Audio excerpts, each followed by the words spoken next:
వార్త చదివి వినిపిస్తా. తిరుపతి జిల్లా శ్రీకాళహస్తి నియోజకవర్గంలోని కీలక ప్రజాప్రతినిధి ఆదేశాలతో తుక్కుతో వెళ్తున్న లారీని పోలీసులు ఆపి సదరు నేతకు లంచం ఇవ్వాలని బెదిరించారు. వ్యవహారం ఢిల్లీలోని కేంద్ర హోంశాఖ కార్యాలయానికి చేరడంతో వాళ్ళు రాష్ట్ర పోలీసు ఉన్నతాధికారులు సీఎంఓకి సమాచారం ఇచ్చారు.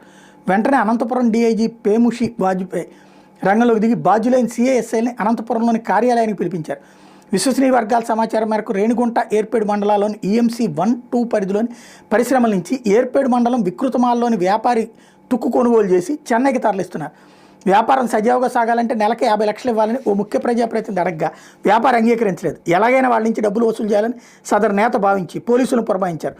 4 రోజుల క్రితం రేణిగుంట గ్రామీణ సీఐ మురళీకృష్ణ గాజుల మండ్యం ఎస్ఐ సుధాకర్ రంగంలోకి దిగి స్థానిక కేఎల్ఎం ఆసుపత్రి కూడల వద్ద వాహనాలు నిలిపి తనిఖీలు చేపట్టారు.